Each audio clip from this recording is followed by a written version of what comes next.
Worldwide, cardiovascular disease affects the lives of hundreds of millions. Dedicated cardio nerds everywhere are working hard to fight this global epidemic. These are their stories.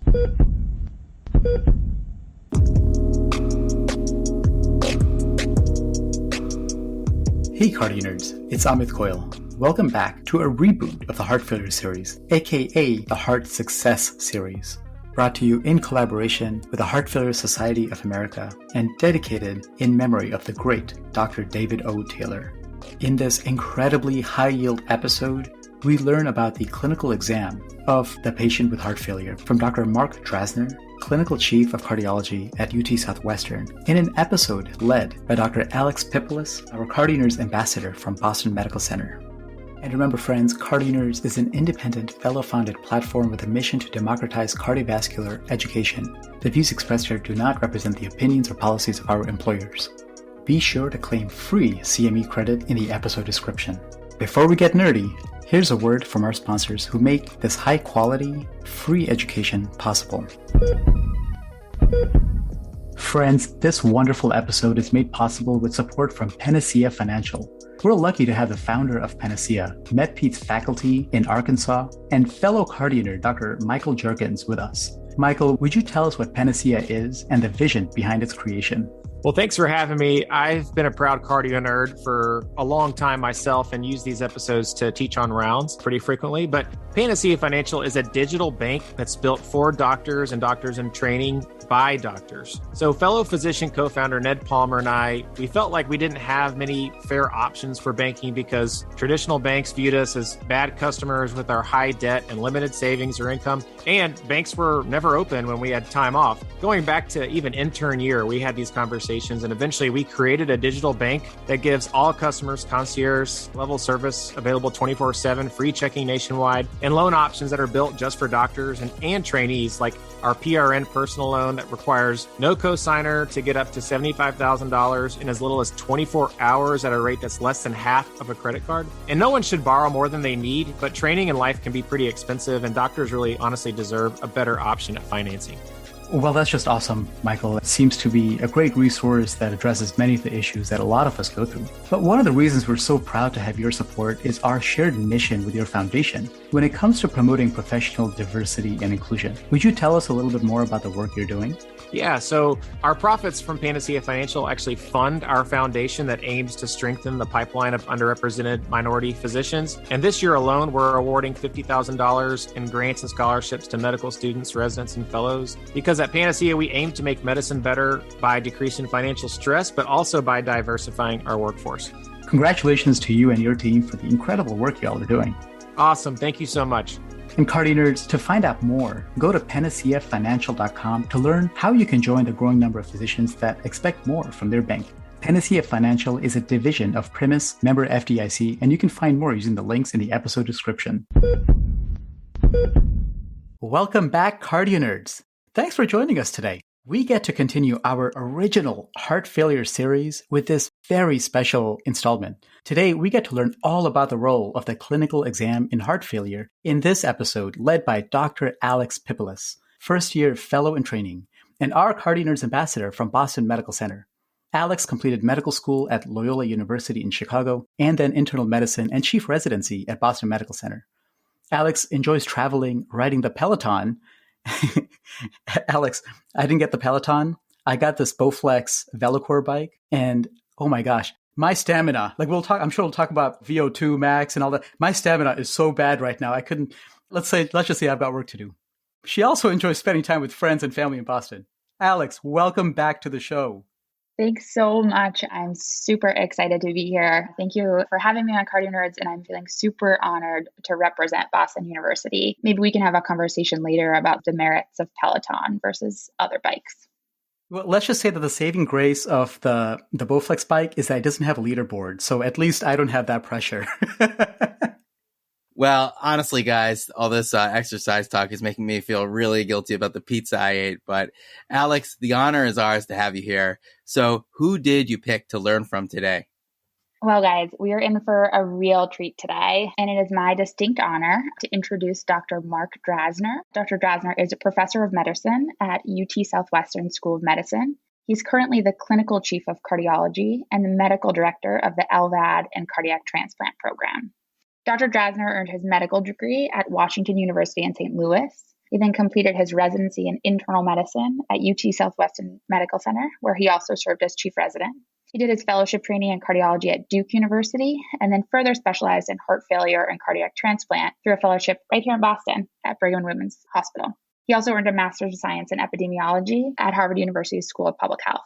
Dr. Drazner currently serves on the Heart Failure Society of America Board of Directors and Executive Committee and is the president-elect for the 2021-2022 term. Welcome, Dr. Drazner, and thank you so much for taking time to be with us today. Thank you, Alex. It's really a distinct pleasure to be here with you. Really looking forward to the discussion. The history and physical exam is so important to us in so many ways. It lets us hear patient stories and collect key clinical clues. It also allows us to really connect with patients in a way that goes beyond the computer screen. Despite so many technological advances with echo, advanced imaging techniques, and biomarkers, the history and physical exam is still in many ways the foundation of medicine. Dr. Drazner, you have written extensively about the role of the clinical exam in our patients with heart failure. Can you tell us why the H&P is so vital in the assessment of our patients? Absolutely. And as you point out, the history and physical, the clinical exam, people talk about this concept of laying on the hands, where there's just this interaction between the provider, the physician, and their patient that's cementing kind of the bond. And that's important. I'm not going to minimize that. But I have to say, if that was all that was there, probably would not be advocating so strongly. I think it turns out that the clinical exam of history and physical is the key diagnostic test when we're assessing patients with heart failure. And as we'll talk about, it really lets us non-invasively assess patients' underlying hemodynamic status. And it turns out it's going to provide a lot of prognostic information. So I view it as a diagnostic test. There's nothing magical about it. It's just another diagnostic test. And equally important, I think we need to generate an evidence base for it and also understand the strengths and limitations of this diagnostic test. Yeah, the physical exam is such a cornerstone of medicine. And one thing I appreciate, Dr. Drazner, just looking at how you've taught it before, is the integration of evidence-based medicine so that we know how to use it rationally. And also the ability to use it in a way that's hypothesis-driven only serves our patients best. So why don't we take a stroll over to our Heart Success Clinic and see some patients? Our first patient, Mr. Refner, is a 68-year-old man with a known history of non-ischemic cardiomyopathy with a LV ejection fraction of 30% who presents to clinic today for an urgent visit for shortness of breath. You mentioned the ability to non-invasively assess the hemodynamic status just by history and physical exam alone. When a patient like this with a history of heart failure comes to you, how do you approach thinking about and classifying their hemodynamic status, Dr. Drazner? Absolutely. And I have to say, my mentor developed this system, Lynn Stevenson, and she called it a 2-minute hemodynamic assessment.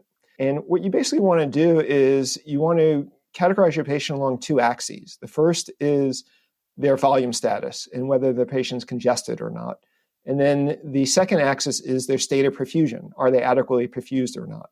The congestion status, people talk about that being either wet or dry. And then the perfusion axis, people talk about as either being warm or cold. And so you kind of develop a 2x2 table. And you can do this very quickly once you understand what are the key parameters to look for in the exam. And I think that really forms the rational basis of trying to estimate a patient's hemodynamic status through the clinical exam. Great. So it sounds like it comes down to thinking about congestion, which ultimately is the estimation of right and left-sided filling pressures, and then perfusion. So thinking about our non-invasive estimation of maybe cardiac index.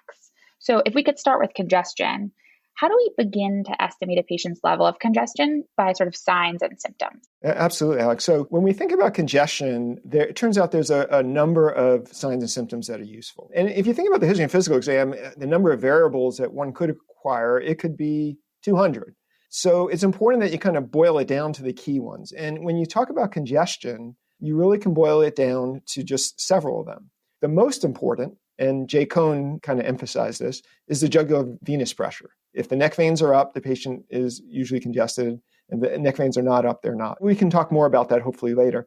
There are other symptoms, and it turns out orthopnea, when the patient's dyspneic in the supine position, that also turns out to be a very helpful sign. In fact, when we first looked at this in the ESCAPE database, the ESCAPE was the large randomized trial that looked at the use of Swan-Ganz catheters in patients with heart failure. Those were the only two findings out of all the history and physical exam that were useful or had the most utility, specifically for detecting an elevated wedge pressure. So at that point, we advocated, if you want to assess congestion, really hone in on the neck veins and orthopnea. There are other things one can look for, if rapid development of edema, rapid ascites, that can be helpful. There's a sign when you look at the blood pressure response to the Valsalva maneuver. It turns out in the literature, this is probably the best sign, but the challenge is it's hard to find the blood pressure cuffs to do this. But if a patient performs a Valsalva maneuver, you basically ask them to bear down. And if the blood pressure stays up for 10 seconds during that strain phase, in the literature, that turns out to be probably the best evidence that the person has elevated left ventricular filling pressure. You don't see that done often, just again, because of the logistics of finding a blood pressure cuff, I think, and unfamiliarity with that. So most people would say kind of do look for orthopnea in the neck veins. It was interesting because our group noticed that many of our patients were coming to us and telling us that they were short of breath when they were bending down, like when they tie their shoes, for example. And so we had a research group about this. I brought this up and people said, yeah, my patients tell me that also. And we had this heated debate about could that itself be a symptom of heart failure, which really had not been well described at that point.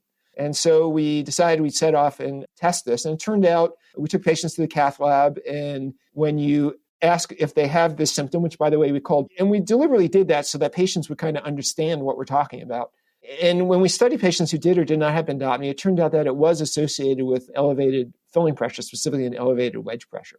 So we thought that, in fact, this could be a new symptom of heart failure. And this was really led by then a fellow, now my colleague, Dr. Jennifer Thibodeau, and showed that, in fact, it's a reproducible symptom. We tested before in the cath lab, and it was this marker of elevated left ventricular filling pressure, which subsequently has been tested really around the world and has been shown to be a reasonable marker of congestion and heart failure. So I think for that, to assess congestion, I would advocate in decompensated heart failure, acute and chronic, focus in on orthopnea, neck veins, and the presence of bendopnea. I was taught in medical school, listen for RALs. And it turns out, though, that when you look at patients who have kind of chronic heart failure, acute on chronic heart failure, most of the time the air spaces are clear. And in fact, when I hear something in the lungs in my patient population, most of the time that turns out to be a pulmonary process and not decompensated heart failure.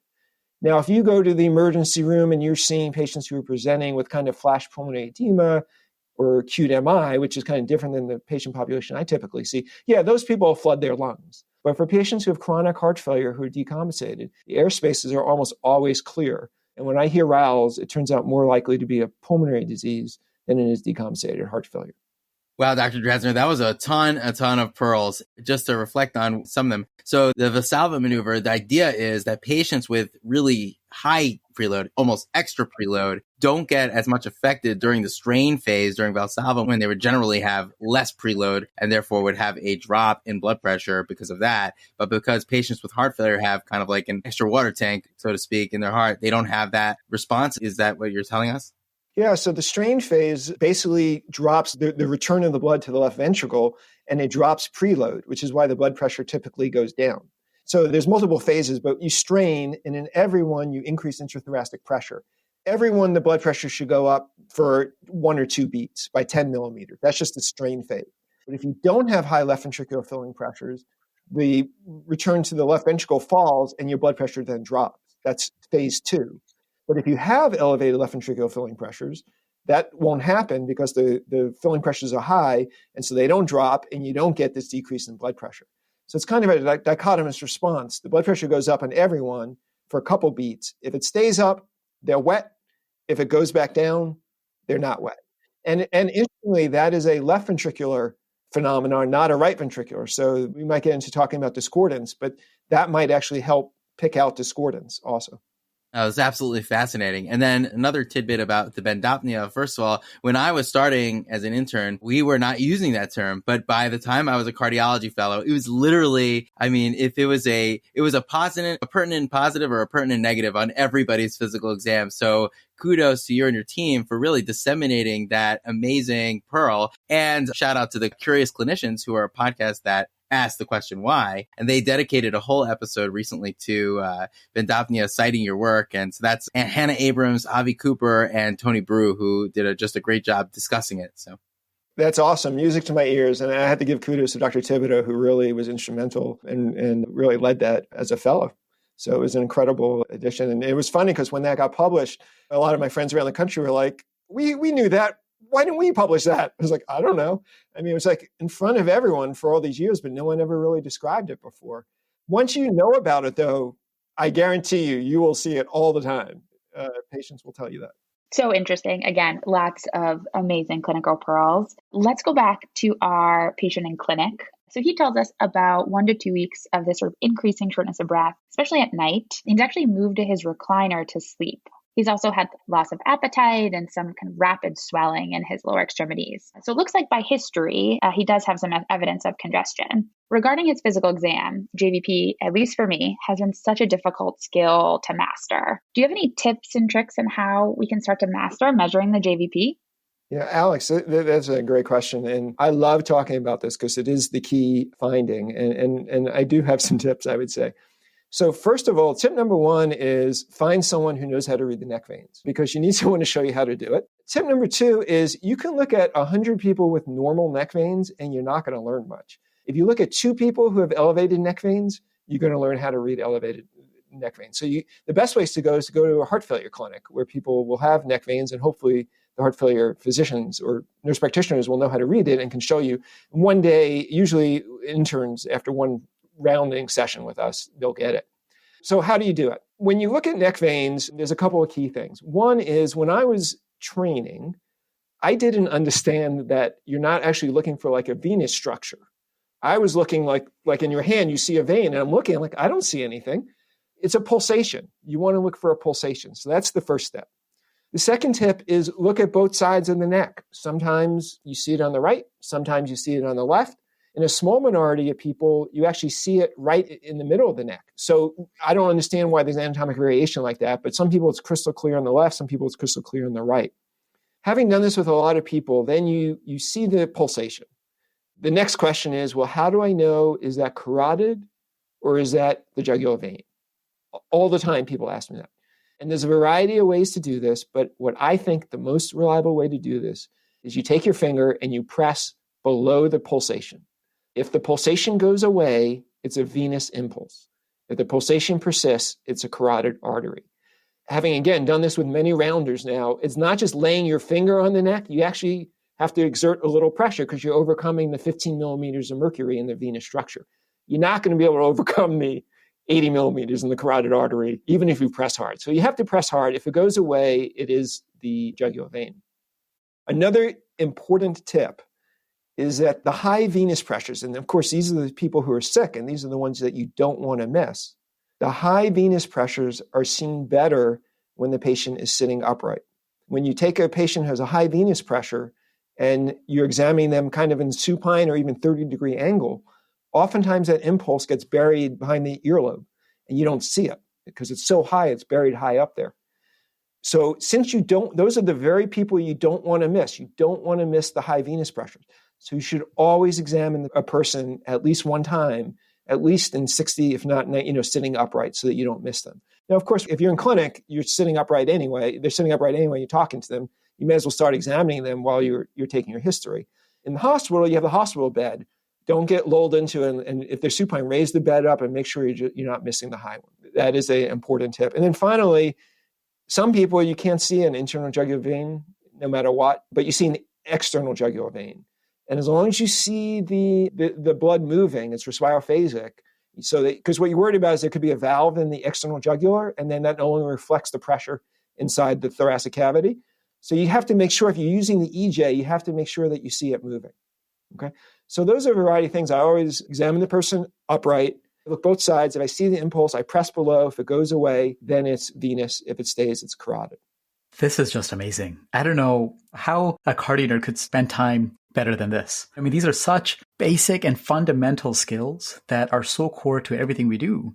But, early in your career, maybe you don't have the skills down. And later in your career, people start rushing. They have to get through a series of patients. They have to go to clinic. They have to get through other things. And I have to recognize one of my attendings here, Dr. Mazen Hanna, who, no matter how many patients you still have to round on, no matter if it's a weekend or not, or what else is going on, he'll walk into a patient's room and say, oh, let's, Mr. Miss So-and-so, why don't we get on the bed here? Why don't we reposition you? Why don't we adjust the bed, the pillow, the height, everything, so that way we can properly examine you, put our hands on you, make that therapeutic bond, and diagnose what your hemodynamic state is today so we can effectively change your management for today and not go by, the numbers that we are seeing on the chart. It's just incredible. And if you weren't in COVID era, Dr. Drazner, I wish I could just fly down to UT Southwestern and round with you for a few days.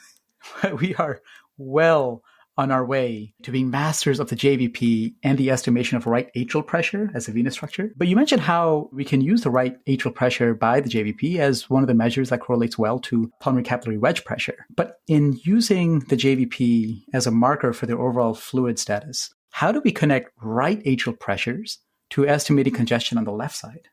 Yeah, Amit, that's a key question, and it's a very important concept that people get. Because as you say, the jugular veins, of course, reflect the right atrial pressure, but really what we're trying to do is estimate the wedge pressure, the left atrial pressure. It turns out, and it did not have to turn out this way, but it did turn out this way, that between 70 and 75% of the time in chronic heart failure, the right atrial pressure mirrors the left atrial pressure. Meaning if the right atrial pressure is high, the wedge is high. If the right atrial pressure is low, the wedge is low. And this is now, we've looked at this in a number of databases, and it's remarkable how consistent this relationship is. 75% of the time, sometimes it's 70, sometimes it's 80. On average, 75% of the cases, the two mirror each other. I think about it as the neck veins then are kind of a faithful recapitulation of the left-sided filling pressures. That's the good news. We have something to use. By the way, that relationship, for example, in acute myocardial infarction is not the same. That relationship in someone who has primary pulmonary hypertension will not be the same. But in chronic heart failure, and you have to be careful you understand you're using it in which condition, that relationship is very solid. Now, the good news is that 70-75% of the time, they do mirror each other. But that means 25 to 30% of the time, they don't mirror each other. And we call the mirroring group the concordant group. And then the ones where they don't mirror each other, we call those the discordant group. And that's where it really starts to get interesting. And you have two phenotypes, subphenotypes, if you will. One group has a low right atrial pressure, even though their wedge pressure is high. The other group, on the other side of the spectrum, if you will, has a high right atrial pressure, higher than it should be relative to the wedge pressure. We've now started to label these. The one who has the low right atrial pressure with the high wedge, we call those a compensated RV group, compensated RV pattern. And that's because, and there's some data now suggesting that, and it makes sense, the right atrial pressure is low, the wedge is high, the right ventricle is probably still compensated. The other group is the really interesting one, the high right atrial pressure to wedge pressure group. We call those the right-left equalizers, which makes sense because the right atrial pressure starts to approach the wedge pressure. The average relationship of an RA and a wedge, if you take large numbers of people, it's about half. The RA is usually about half the wedge. The right-left equalizer group, those are people who the right atrial pressure is more than, say, 2/3 of the wedge. For example, someone with a RA pressure of 18 and a wedge of 20. For a wedge of 20, you really should have an RA of only 10. This person has an RA of 18 with a wedge of 20. The other side of the spectrum, the compensated RV, low RA, high wedge, that might be an RA of 5 with a wedge of 30. If you have a wedge of 30, your RA really should be 15. If it's less than a third, we call that a compensated RV group. Now, if you start to think about this, it gets fun because the compensated RV group, these are people, they're going to come in, they're going to have a high wedge of low right atrial pressure. They're going to tell you they're short of breath. You're going to say, well, Drazner says the neck veins are the best thing, and you don't see the neck veins. You're not wet. So you have to remember that on the compensated RV group, you may be fooled. And then the ones, though, that are worrisome, and I have to say I do like to take care of ill patients, and these are the sicker patients, the right-left equalizer group. So they're going to come in, you're going to see the neck veins up, those earlobes are going to wiggle, and you're going to crank up your diuretics. But the wedge is not as high as you expect, and you're going to run into hypotension or worsening renal function. So those two groups, the extremes, things are not going to go the way you expect when you're basing your decision-making on the clinical evaluation. So this is a limitation of the exam. You just have to remember we're using largely a marker of right-sided filling pressure Fortunately, that usually reflects the left side, but not always. And when things aren't going right, you have to remember that you don't have a direct measure of the wedge pressure. Wow, Dr. Drazner, this is super useful and just absolutely amazing. And luckily we have the videos on because you could see, I see Amit and Alex just smiling away at pearl after pearl after pearl. It's like light bulb after light bulb here. So I'm glad we had the bandwidth to leave the videos on. I love thinking about further subclassifying our patients based on their invasive hemodynamics and really thinking about them in this way. And so I'm hearing what you're saying. There's the compensated RV group, and then there's the right and left equalizers. How do you explain a compensated RV? You have these elevated wedge pressures. Why is the RV not seeing those elevated pressures? And how is it compensating? Is it that it's expanding and, growing its volume capacity? Or is there another change? Do you happen to know?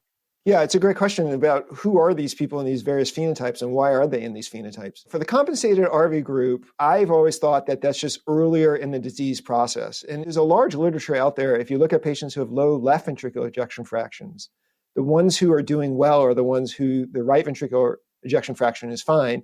And when you see the low right ventricular ejection fraction, that's the group that really is sick. So I think the compensated RV group is probably along that spectrum, where their right ventricle you're just early in the disease process and isn't as diseased as it will be later in the disease. That's my belief. There isn't a large wealth of data to support that phenotyping yet about that, except we do know the right side is better in the compensated RV group than the other groups. But that's what I've always thought, is that they're just not as advanced. Really fascinating. Just thinking about how you would explain the different phenotypes based on the pressure volume loops, right? So if you have a higher afterload, if you have a higher LV preload, that means you have a higher RV afterload, right? And so the right side will be taller, but if you have the same ESPVR relationship, then you should still be able to deal with the entire afterload and still end up with the same diastolic relationship at the end, in terms of diastolic filling. I've never seen someone take these patterns and do PV loops, which you could do. It's a great idea. Yeah, CardioNerds study right there. Yeah, we're on. Yeah. You could put those sensors in and model it in real life. It'd be really fascinating. Yeah, no, that would be. Now, I will say for the compensated RV pattern, I always thought that you would be able to find those people by doing hepatojugular reflux, because it turns out that hepatojugular reflux does correlate with an elevated wedge pressure. But it turns out we have a study that's under review now, and it turns out that the clinical exam, it's hard to pick out the discordance actually on the clinical exam. When you do that PV loop study, Dr. Drazner, maybe just include CardioNerds in the acknowledgments. You guys are in. You guys will be acknowledged for sure. That's awesome. Yeah. And I'd suggest Alex as a first author. Anyways. I'm ready. Let's go. I'll take it on. So Dr. Drazner, when patients seem to fall into the subphenotypes based on the right atrial pressure and the wedge pressure in your compensated RV idea, and then your right and left equalizer patient, so you have these two phenotypes, which really clearly the treatment algorithm is going to vary between the two. Are there anything specific to the history and physical exam findings that we can use to identify which patient is in front of you? Yeah, right now, unfortunately, we don't really have any good clinical markers to identify patients who are discordant. But a big clue is that as you're basing your decisions on your exam, if things are not going the way you expect, then realize that they may be discordant. So what would that look like? That would be a person who says they're very short of breath, but they don't look congested to you. That's the compensated RV group. Or on the other side, the patients who still look congested, and you're trying to decongest them and their renal function's falling apart or they're getting hypotensive. So if you can't decongest someone and they're left with these high right atrial pressures, in the differential is that this may be a right-left equalizer. Maybe that's why I'm having trouble. And that is one of two hemodynamic causes of worsening renal function as you're trying to diurese someone, that we'll talk about another one later, that I think it's worth knowing. If you see someone, you're diuresing and their neck veins are up and their creatinine starts rising, I would wonder about whether they're a right-left equalizer. And that might be some patient that you may need to define the hemodynamics by putting in a right heart catheter. So when things aren't going the way you expect based on your clinical assessment, you have to remember that maybe they're a discordant group.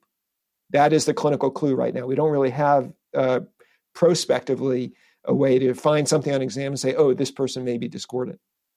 So it sounds like based on the individual patient and individual hospitalization, we can think about what clinical clues we might have to predict what phenotype they're in. Can we base patients' phenotype on subsequent hospitalizations on a prior hospitalization? Do patients tend to stay within these phenotypes, or is there some sort of predictable progression that we could identify? That's an excellent question. There's not a wealth of data. There are some data that we've looked at. And in general, the data available suggests that it's less likely that you move from the extremes. So what I mean is a person who has an RA of 5 and a wedge of 30, it's unlikely that they're going to come in with an RA of 18 and a wedge of 20. So you're going to move from there's a lot of movement from the extremes to the middle, but much less movement from one extreme to the other extreme, which makes sense because if someone has an RA of 15 and a wedge of 30, you wouldn't expect them then to have an RA of 18 and a wedge of 20. So you can exploit that if clinically, if you knew, for example, stay with me on this, if you knew that a person was compensated RV, meaning say the RA is 5 and the wedge is 30 from a previous right heart cath, and now they come in and you see their neck veins up, it's very unlikely that the wedge would not be up because they're probably not going to be a right-left equalizer. Okay, so if you knew they were compensated RV and then they come in, their neck veins are up, you could pretty much say that their wedge is going to be high. And then the flip is also true. If someone has an RA of 18 and a wedge of 20 the first time, and now they come in and you see that their RA is low, it's unlikely that their wedge is going to be high. They're not going to be a compensated RV group if they were a right-left equalizer the first time. So I do think it's worthwhile if you send the patient to get a right heart catheter, we do is we note what the RA to wedge ratio is at that time. And then that way, when you see them back in clinic, you have that information. So if I have a patient who comes in, I have to do this all the time. A patient came in, they were right-left equalized. I see them in clinic and I'm like, oh my God, I got to blast you with diuretics. But at least my note says, no, wait a minute, they're a right-left equalizer. They may not be as wet as I think they are, at least on the left side. So I do keep that information handy. I find that to be useful subsequently. Do you also add the caveat that you have to appreciate your patient's valvular situation? So if they have valvular disease or severe pulmonary hypertension, does that ruin this paradigm? One cause, for example, of a right-left equalizer, of course, would be someone who has significant tricuspid valve disease. If you had tricuspid stenosis, then they would fit in that pattern. So these subphenotypings, I'm really kind of talking about garden variety low EF patients without predominant or dominant valvular abnormalities like tricuspid pathology, for example. It turned out that when you look at the right-left equalizer, one of the risk factors, at least in a couple of the studies, were patients who did have superimposed pulmonary hypertension, which that does make sense because if you have superimposed pulmonary hypertension, you would expect the right side to be struggling more than it typically would. And so their right atrial pressure would be high because perhaps made higher than it should be because they don't only have elevated left filling pressures, but it's also facing the pulmonary hypertension. And that might be why they're a right-left equalizer. It's not a consistent finding. There are people who don't have pulmonary hypertension who are still in the right-left equalizer, but it's one of the causes. If you think about it, I'll give you another example of a right-left equalizer. Some of the cardiomyopathies, like I've seen patients with genetic cardiomyopathies that, of course, ARVC, you would expect to be like that. But I've seen other weird, less common genetic cardiomyopathies that seem to disproportionately affect the right ventricle. And those patients are also in this right-left equalizer group. And of course, I'm sure you're all thinking, well, what about restrictive cardiomyopathy? But what I'm saying, and that is true, elevated equalized biventricular filling pressures. But what I'm saying is that there are people who seem to have garden variety systolic heart failure. This is not a restricted heart. And yet they still have a hemodynamic pattern where the right atrial pressure and wedge pressure, the right atrial pressure is approximating the wedge pressure, even though they don't have a typical restrictive cardiomyopathy. Yeah, and that really makes sense. And so based on our discussion, I would have to imagine that the compensated right ventricular patient would be better off in terms of prognosis than the right and left equalizers. Is that the case? And could you speak more on that? Yeah, when we first had developing this scheme, there was a pretty big debate about that. People were arguing that the compensated RV may actually do worse because they may not be detected. The elevated filling pressures may not be detected, and so they may have worse outcomes. But it turned out that was not the right logic because their right ventricles were healthier, and there's a wealth of evidence showing that patients with heart failure, the right ventricle healthy, they're going to have a better outcome. So in fact, it turns out that the right-left equalizers are the ones who have worse prognosis. They're at risk of renal failure. That's been shown in now several databases. There's an association between the RA to wedge ratio and worsening renal function. And at least in 2 databases, the right-left equalizers had a worse outcome in multivariate analysis compared to patients who didn't have that hemodynamic pattern. So in my mind, I think the right-left equalizers, these are really the sick people, whether it's RA of 18, wedge of 20, or sometimes you'll see RAs of 28 and a wedge of 30. I mean, as you get to really end stage, you see markedly elevated biventricular filling pressures, and those are really ill patients. Yeah, when I think about heart failure, I've got so many different ways of classifying and categorizing patients with heart failure. Their class, their stage, their ejection fraction, their etiology. This is a new item I'm adding to my toolkit to think about this idea of concordance. But you think about how pertinent this is to our day-to-day clinical evaluation of a patient. It never clicked to me that you could have this phenotype of a patient who would be an RV compensated phenotype where their JVP is completely normal and they're huffing and puffing, and it's actually because they have fluid overload. Traditionally, for that patient, I'd be like, well, let's get the PFTs, let's check your hemoglobin level, let's look for other causes. But this really is, I think, changing my approach, Dr. Drazner, and opening my eyes a little bit to the entire range and complexity within heart failure. I really hope everyone listens to this. This is for interns, medical students, and senior cardiologists alike. This is phenomenal. So getting back to our patient, we've established how we think about congestion and all the nuances involved. But to complete the hemodynamic assessment, let's really understand our patient's profile here. And to do that, we need to figure out what is the perfusion status. So Dr. Drazner, can you walk us through your approach to the assessment of perfusion? Absolutely. So now we're going to try to decide, is our patient warm or cold? And as opposed to congestion, where we're pretty good about that, we don't get fooled that often. The state of perfusion, the warm-cold, is difficult. Here we can look at things like proportional pulse pressure. This is the difference between the pulse pressure, systolic minus diastolic, over the systolic. And if that falls under 25%, that is considered to be a marker of low output. Of course, cool lower extremities. And I tell my trainees, you feel the legs above the ankle. And if one leg feels cold, make sure you feel the other leg to make sure it's not peripheral vascular disease. And then sometimes people are sleepy, obtunded as they really progress. But really it's the pulse pressure and the extremities. But there's a problem. The problem is that when someone is in low output and you feel their low output, you're going to be right most of the time. The specificity is good. But our sensitivity is not good at all. It's poor. And I say this literally. On a daily basis, I assess a patient and I say, oh, they're warm. And I send them down to the cath lab and I get a call. The cardiac index is 1.8.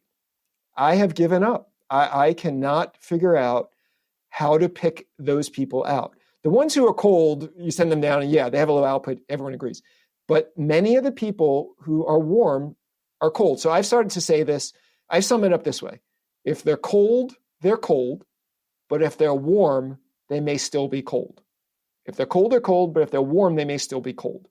And it's important because the reason that's important is because if you have a patient and they have heart failure and you're treating them, and let's say the kidneys are, the creatinines rise and kidneys are falling apart, maybe they're in low output, even though in my mind, I'm like, oh, they're profile B, the warm and wet group. But I have to remember that's the limitation of the clinical exam, as far as I can tell, at least in my hands, having done this. I cannot pick those people out. It's a diagnostic test. There's nothing magical about it. This is the limitation of the diagnostic test. The sensitivity of the exam for picking out low cardiac index is very poor. And so you just have to remember that. And when keep it in your differential. If things are not going the way you expect, based on your clinical evaluation, remember that your clinical exam, there's a blind spot. It's people who seem warm on exam, they still have a low cardiac index when you measure it. So that's my comments on that axis. It's a more challenging one than the congestion. We don't really get fooled that often anymore in congestion, but we get fooled all the time on the perfusion status. Dr. Drazner, these are phenomenal pearls. And I actually remember one of my first consults as a cardiology fellow, and I'm not exactly sure why I was consulted about this patient, but I was asked to examine a patient who had a cold leg. And so there was a question about whether or not the patient had some sort of vascular compromise. So I'm feeling this patient's leg, and I noticed that their blood pressure is on the softer side, maybe 90 systolic, not too bad, but I feel like I'm like, yeah, it's pretty cold. So obviously I do what everybody would do, feel the other leg. And I'm like, the other leg's kind of cold. And so then I was like, let me feel the hand. And the hand was cold. And then I realized that the whole patient was just cold. And then I was like, I think we should look for more of a centralized process here. So we ended up getting an echo, and he actually ended up having a hemorrhagic pericardial effusion that was causing tamponade. And it was like an early tamponade situation. And it was my first activation of the cath lab as a fellow. I was really nervous, but I was very rewarded because as soon as they removed that fluid or blood, it turned out the patient actually got warm. So it really highlights that. But our patient here didn't exhibit any of these typical features of low output, but it is so important to remember that when they're cold, as you said, they're cold, but if they're warm, they could still be cold. And we have to really remember that. And now that we've learned how to assess congestion and perfusion to estimate our patient's hemodynamic status and establish that Mr. Refner is likely warm and wet or in hemodynamic profile B, how does your management approach vary according to the hemodynamic profiles? Absolutely. So why are we even doing this whole thing in terms of classifying? So first of all, I'll start off, every now and then you'll have a patient who's referred to you for heart failure, and you examine them and their exam is stone cold normal. And it may be what I'll call a mimic of heart failure. I had a patient, for example, got referred to me, and he did have cardiomyopathy, and he came to me, reports of being very dyspneic, and he had one of those nasal athletic strips on his nose. I'm like, what's going on? And he's like, I can't get air in. I literally can't get air into me. So I examined him, he's totally compensated, and it turned out he had a sinus mass. So this was a case where, yes, he had dyspnea, but his exam suggested he was profile A, and it was a mimic of heart failure. Another example was when I was a fellow, and I got called down at the end of my heart failure fellowship, patient with cardiomyopathy, presenting to the ER, go in and examine him. He had rales up to the apices. I mean, everywhere. And his neck veins were down. I'm like, this is very different than every other patient I've seen this year. Turned out he had amiodarone lung toxicity, not heart failure. And the exam, by a rational approach to the exam, suggesting he wasn't congested, alerted us to the fact that this may actually be a pulmonary process. So that's helpful if you could put their person in category where they're not congested and they're well perfused, point you away from heart failure. Now, let's say it is a patient with heart failure, though.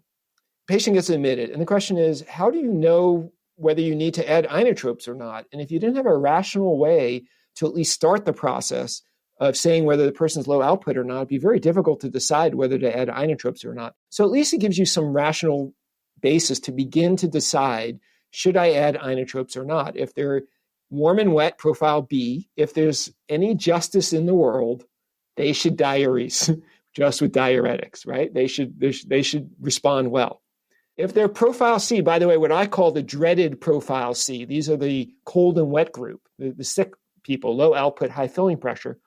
Those are the people who you're probably going to need to make a difficult decision and add something beyond diuretics. That might be a vasodilator, it might be an inotrope, but you're probably going to need to add something beyond diuretics. Now, I recognize, remember, we said that some of the people that we think are warm and wet, profile B, are actually low output. And the clue, though, is I'll think they're B, I'll start my diuretic, they're not responding, and then ding, ding, ding, oh, maybe this is one of those people who, even though I think they're warm, they're actually cold. So I think it's at least a helpful way to start in terms of the initial therapy in the hospitalization. And when you start looking at this, about 2/3 of the patients who are typically admitted are profile B. You don't even have to worry about thinking about inotropes or vasodilators, diuretics. And then that 1/3 of the people that you think are C, that's where you start making these more difficult decisions. And then you're standing ready. I'm watching my profile Bs. If they're not responding after I escalate my diuretics, then I think, oh, maybe they're actually profile C and not profile B. And I may need to define the hemodynamics or do something beyond just the diuretics. So I think it gives you a rational basis for how to add therapies beyond diuretics. And Dr. Drazner, it sounds like we can become pretty good with picking up congestion, especially with practice and recalibration and rounding with the right person. But it sounds like we're not very good at picking up low flow. And if somebody like you has given up, there's definitely no hope left for me. But that worries me a little bit, right? Because we're not talking about whether or not we can pick up stool impaction, right? We're talking about picking up, perfusing the brain, the kidneys, the gut. So I guess my question is, when do we need to go to the heart of the matter? When do we need to put that right heart catheter in? What is your internal gauge for saying, this is a situation where I need to go beyond the clinical exam, get in the sheath, and get the real numbers here? Yeah, this is a absolutely critical question. When is a right heart catheter indicated? If you go to the guidelines in there, we say if basically the patient's ill and not getting better when you're basing your therapy on your clinical exam, that's an appropriate indication. So it is true that we can pick out the people who we think they're warm, they're cold. Usually those are not necessarily people who have profound end organ damage. Usually a lot of those people are people who are cold. Let me also point out, there's a flip side. Suppose we were better at picking out those people who, for example, are tolerating beta blockers, but their cardiac index is 1.8. I don't know it's 1.8 because on exam they seem warm. But let's say I did have a tool that let me accurately say it was 1.8. Could I inadvertently lead to decisions that actually would worsen the outcome? Maybe I'd back off my beta blockers, even though they were clinically tolerating it, if I really knew their cardiac index was low. So it's a two-edged sword. I do think about that. If we really knew all those warm people who were cold, but who are clinically well, could we paradoxically end up hurting them by making decisions that may not be in their benefit? The key thing is, is the patient well or not? I mean, if the patient's not well, and I mean by well, if you're starting to see end organ damage, then moving towards defining the hemodynamics rapidly moves up on my decision making. And, I should probably backtrack. Stool impaction can be absolutely terrible and life-threatening at times, but low flow states are just more relevant to my practice. The shaking of the head is awesome. Go ahead, Alex. Take us far away from stool impaction. Okay, great. So now that we've established Mr. Heffreffner's likely profile B, we'll send him over to the hospital and hope that our initiation of IV diuretics will be all that he needs. I'm wondering if we can take a step back and think about, now that we've established his hemodynamic status, what does this mean as the bigger picture for our heart failure patients? And what does a patient's hemodynamic status tell us about their risk coming into the hospital and their overall prognosis? Yeah, that's another really important point, because the clinical exam not only allows you to estimate the underlying hemodynamic status, but it does provide a lot of prognostic information. And it is now irrefutable that clinical congestion is a bad thing. Every database that looks at it, whether you're in the hospital, whether you're in the ambulatory setting, whether you're transitioning, if you are congested, your risk of adverse events is increased considerably, even after you adjust for multiple other well-known prognostic markers. It's actually amazing how powerful clinical congestion is as an adverse risk predictor, including now recent data from Paradigm suggesting even after you adjust for natriuretic peptide levels. So clinical congestion is a bad thing. And whichever setting you're in, your patient's at high risk if they're left congested. Not entirely clear, why is clinical congestion such a bad thing? The pathway from clinical congestion to adverse outcomes is still not as well delineated, given how common this is and how important it is. I think that's an area that really does need more investigation. We do know that this venous congestion leads to worsening renal function, and we know that's part of it, and we know that liver congestion is bad. We know that it may contribute to cardiac cachexia, but there's a lot that I think is still not understood about why is clinical congestion such a bad player. But when you have your patient and they're congested, that's bad news. Under the care of Dr. Alex Pipilas, our patient has responded incredibly well to diuresis and is feeling so much better. But to be honest, he's not 100% back to his healthy baseline and still does have an elevated JVP, but he's worried about losing his job if he doesn't get back to work. And he also has an ailing mother at home that he takes care of, so he's worried about her also. He thanks us for our care and asks us to be discharged, given all of the obligations he does have to get back to in his real life. We often try to get patients feeling the best they can prior to hospital discharge, but it's not always possible. And our patients are living in a world that transcends or goes beyond just the walls of our hospital and our care. So, Dr. Drazner, do we know what being discharged without being back to euvolemic baseline means for Mr. Heffreffner? Yeah, so first of all, if a patient gets admitted to the hospital and they're congested, that's a bad marker. Then as you follow them through the hospitalization, if you take a person who's congested but you decongest them, versus a person who leaves congested, the decongested person is much less likely to have complications following the discharge. Then, if you look, for example, even a month or two later, if the patient is congested at that follow-up visit, their outcome is bad also. So whenever congestion happens, it's a bad deal. And you do gain information, though, during the hospitalization, because if a person starts congested and they leave decongested, they're going to do better than if they still leave congested. So that's one of the nice things about the exam, is that you can do this serially and you kind of get trajectories. and seeing someone clinically decongest, that outcome is going to be better than if you just what's called compromised with congestion, where you try your best, but you just can't get them dry. And you say, uncle, they got to go home. Mom needs to be taken care of at home. And you discharge them. And that's called compromising with congestion. You're kind of fooling yourself because they're probably not going to do well if they're leaving with congestion. But sometimes that's the best you can do. If you can't decongest someone, you have to start to think that's a pretty sick person. Maybe I need to consider them for advanced therapies. That's a clue. If you can't decongest someone, that maybe they're sicker than you realize. Again, that would be a point where it might be worth defining the hemodynamics and understanding how ill they are, especially if the person may be a candidate for advanced therapies. But what's interesting is that even the people who are decongested, and this is from Dr. Georgiades' work from Everest trial, even the patients who are decongested, their event rates are much lower than if they're congested. But still, the event rates of patients who get discharged from an index hospitalization, even in a decongested state, is pretty bad. And it's not clear, was it something that happened in the hospital, or was it just the fact that they got admitted in the congested state somehow fundamentally altered the natural history? We know, for example, that if you look at the natural history of chronic heart failure, and you look at outcomes in terms of mortality versus the acutely decompensated, it's a big inflection point. Once the person gets admitted for decompensated heart failure, they're on a totally different inflection trajectory in terms of their subsequent mortality. I mean, a chronic heart failure patient, maybe it's a 7% annual mortality. All comers for index decompensated heart failure, it's like 30% 1-year mortality. So there's something fundamentally bad about being congested leading to the hospitalization. What that is not known. Some people think maybe there's myocardial ischemia, maybe there's neurohormonal activation, maybe something that we're doing to patients in the hospital. It's not really understood why is that such a dramatic change in the natural history once a person decompensates, but it's very clear that happens. So the decongested person, they go home.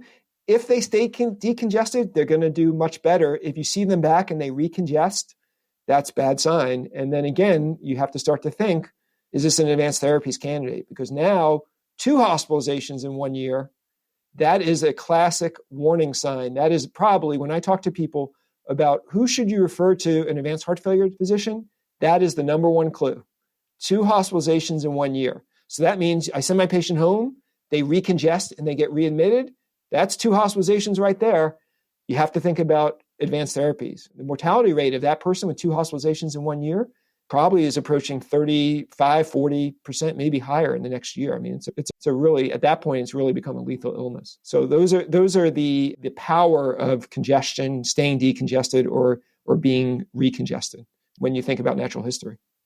Now, that is very, very profound. And particularly, as you kind of said, a setup for somebody leaving the hospital who's not totally decongested is a setup for a repeat hospitalization, which really clocks them in as somebody that you really need to be worried about. But I have a question. So in terms of compromising with congestion, I see 2 types. One is the physician compromising with congestion, and one is the patient compromising with congestion. The physician who's compromising with congestion has the patient. She is trying bloody hard to get them dry, but the hospital admins are knocking at the door and saying, Mr. Smith has been here for so many days. Get him out of the hospital. I don't care. And so you discharge that patient. That patient has a certain prognosis. And I'm wondering if you feel that prognosis may be different than the patient who's like, after 3 days is saying like, the Netflix in the hospital is not doing it for me. I got to go home. I'm leaving today. But you may have gotten him decongested 2 more days. You say 2 more days, we'll get you to, but he just leaves. So do those 2 patients have different prognoses, even though they're both going home wet? Yeah, first I have to say, we have a new hospital, these beautiful TVs. So we actually have people like, especially in Cowboys games, they're not going to leave the hospital because this TV is awesome and they want to watch it. I don't know, the difference of that, someone who's kind of leaving AMA versus someone who you've done your best. I don't think anyone's ever really defined that to my knowledge. I will say though, this compromise with congestion, how do you define that? For example, like on a heart failure service, we would say if you let a patient go home with very high neck veins, we've compromised with congestion.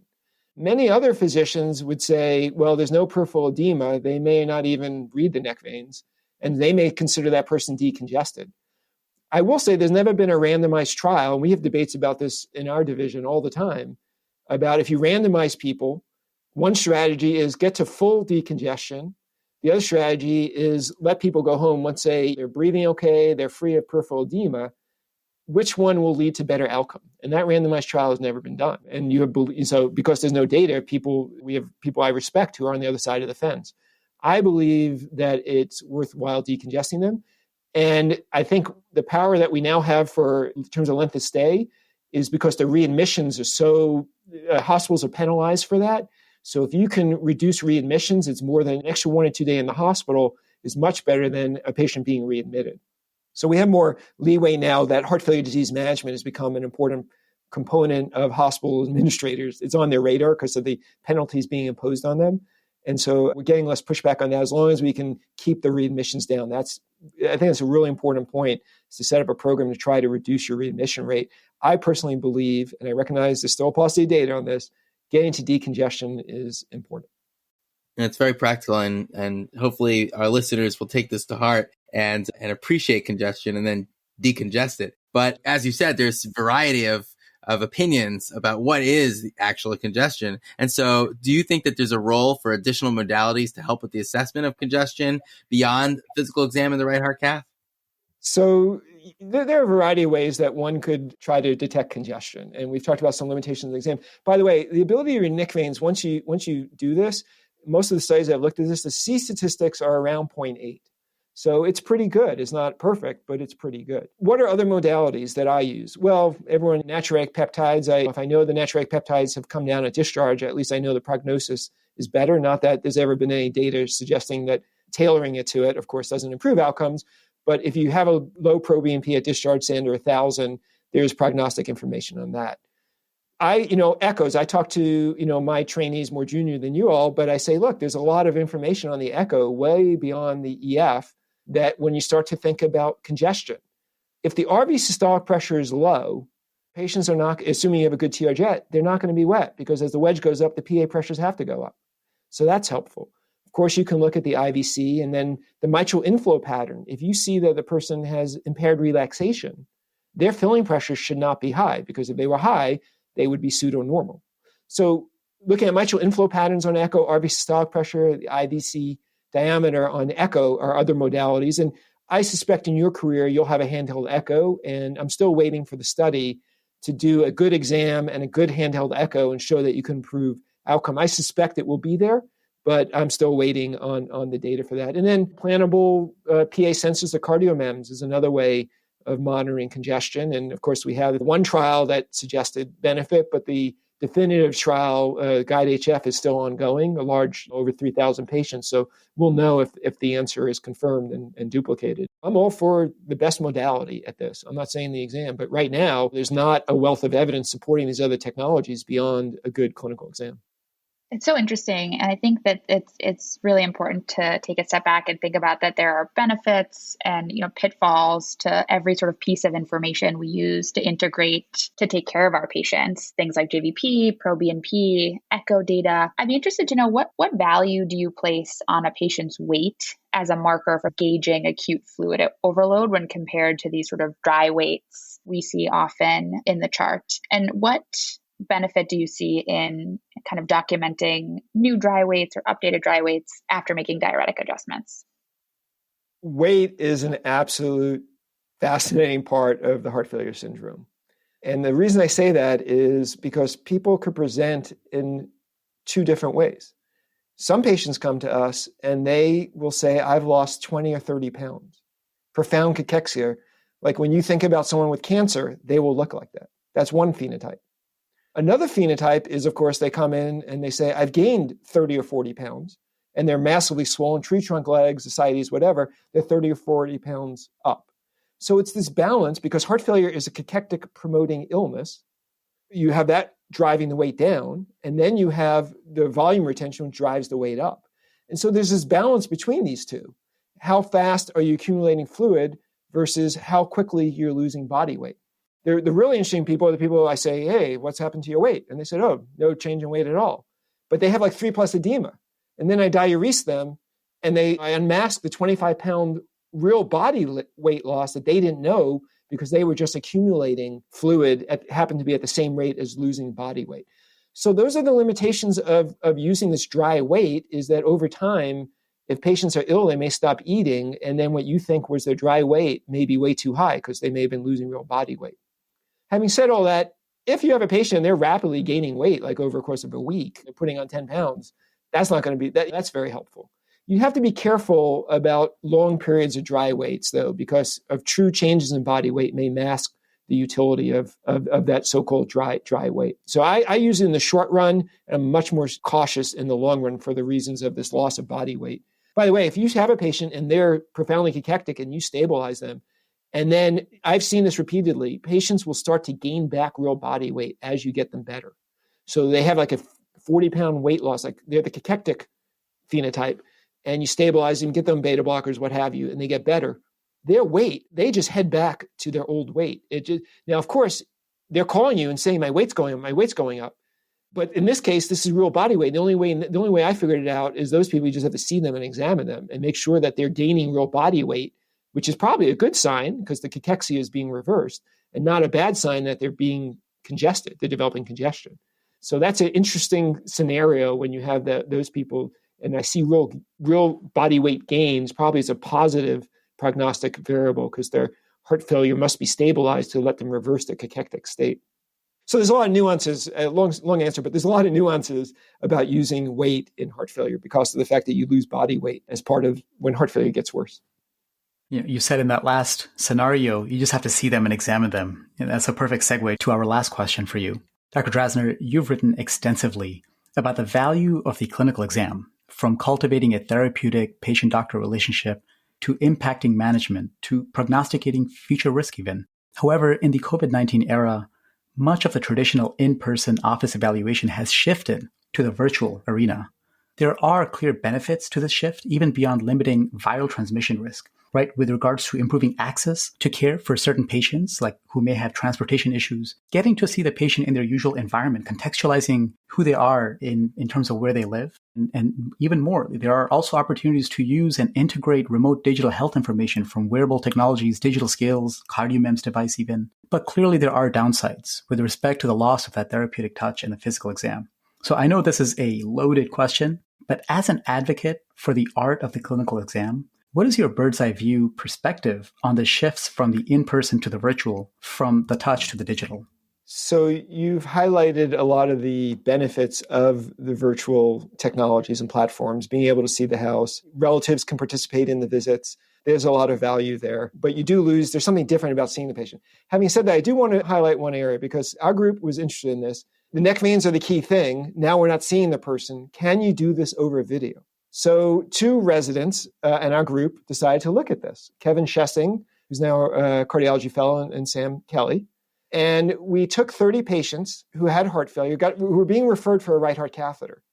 And we had a heart failure cardiologist come down and examine the person. And then we had either Kevin or Sam hold up a smartphone, call another heart failure cardiologist, that's who called 2 or 3 of us differently. And then we try to estimate the venous pressure over video, over the smartphone, just a traditional platform. And then we correlated that to the right atrial pressure that was measured the same day.